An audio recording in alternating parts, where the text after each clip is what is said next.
What up, good people? And welcome to another episode of This Is Dope.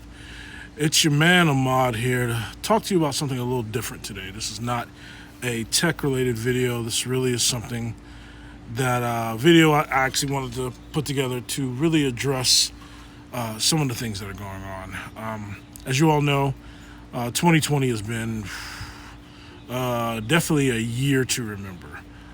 First of all, started off with COVID, and now something positive is really happening.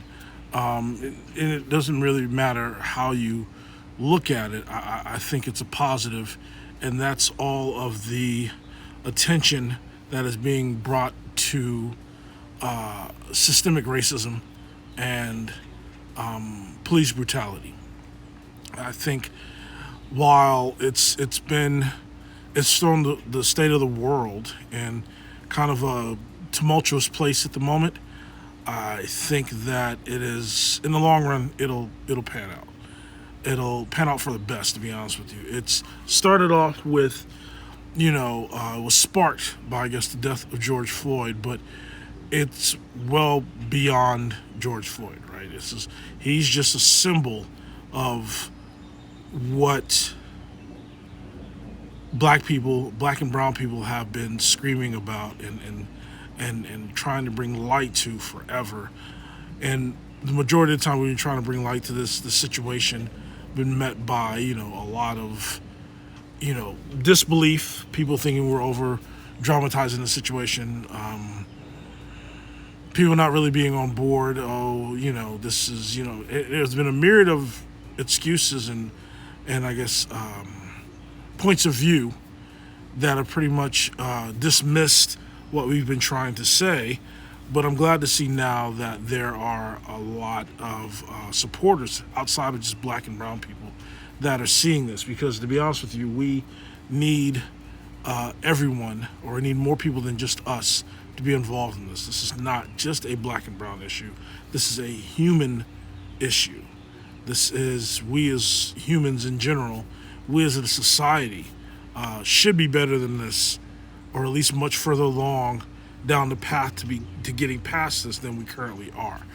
And I think now that people are willing to have a conversation, people are willing to admit certain things, people are really willing to recognize certain things, that this may actually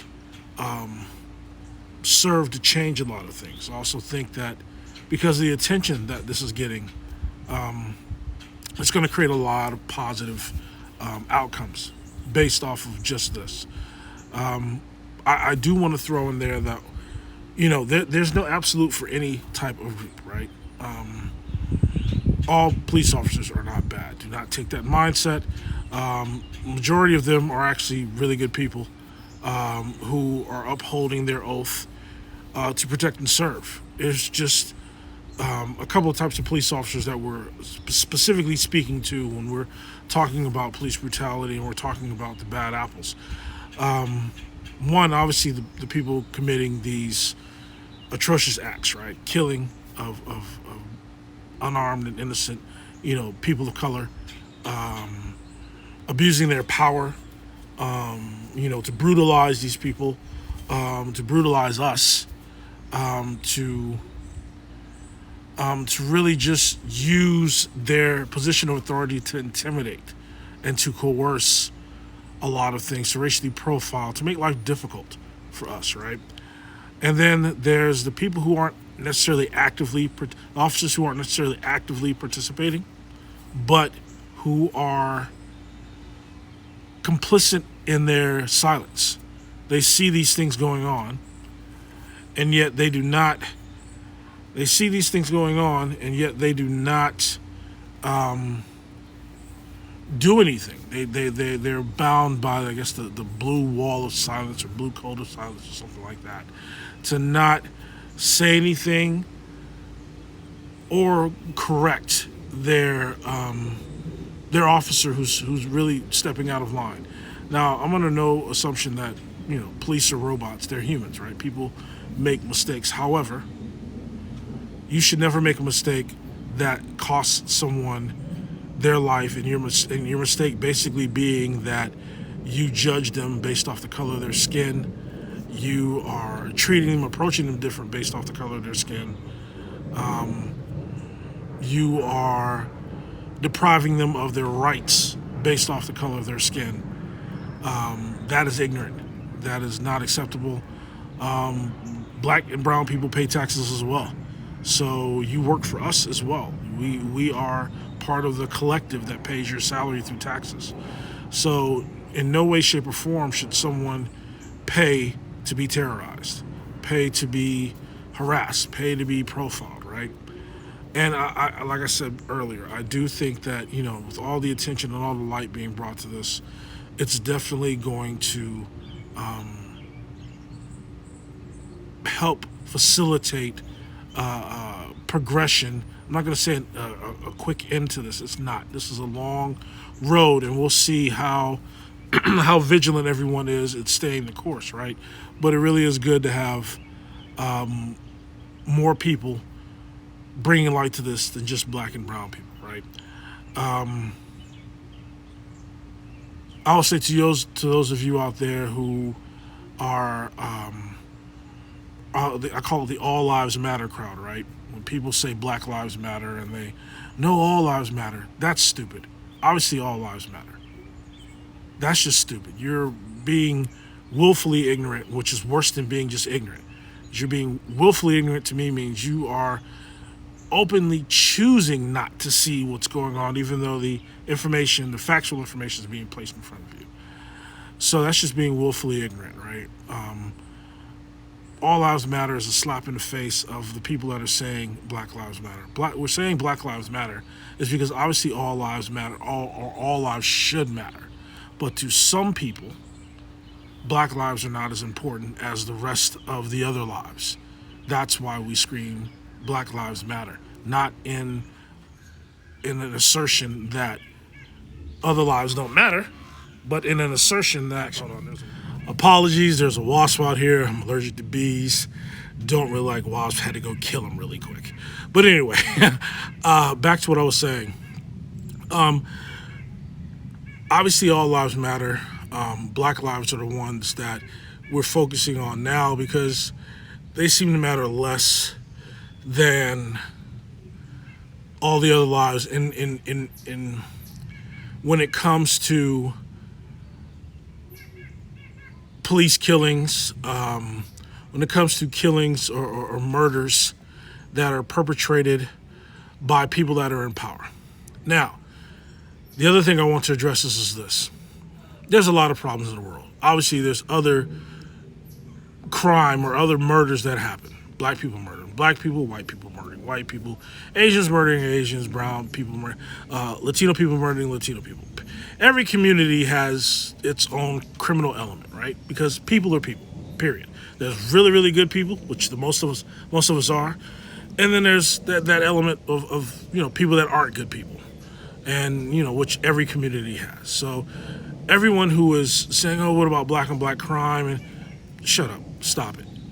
I'm not paying for my fellow. I'm not paying the salary of my fellow citizen that may commit a crime against me. I'm paying the salary of the officer who may harass me and make my life miserable. Yes, I do wish my fellow citizen wouldn't perpetrate those crimes, and there's other things we can do to curb those situations, right? To lessen those situations.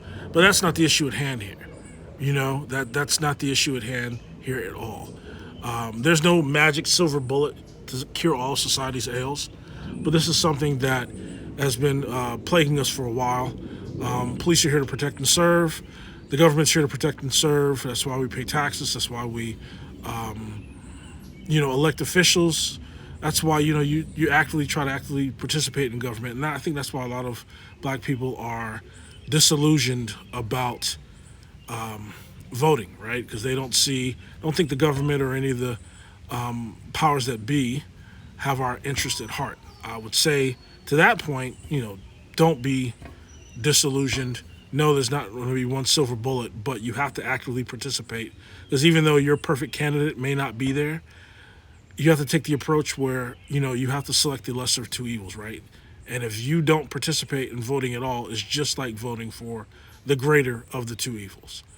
So you have to actively participate. Don't quit. Don't sit out. I mean, I could go on and on about the different things and the different nuances to what's going on right now, but the overarching point that I want to drive home is that for those of you peacefully protesting, making your voices heard, definitely keep up the great work. It's really encouraging and refreshing to see all the young people that are doing this. Also, all of the different types of people that have joined in. Also, the scope and the span of these calls for justice. They are worldwide, it seems, which is very, very encouraging. For those of you who are resisting this, I don't know. You're the same type of people who who want the wagon wheel to still exist, right? You have to be you have to be embrace progress, embrace change, and if you don't, then you're just being once again willfully ignorant, right? Which is inexcusable and pretty much makes you a waste of breath. Other than that, everyone, please continue to stay safe while you're at these protests and just out in general. COVID hasn't gone away, people. I know the attention span of society in general tends to make everything, we can only focus on one issue at a time, but COVID's still real. Please be safe. Please don't put yourself or anyone else in danger by not thinking that it's not out there. Be safe at these protests.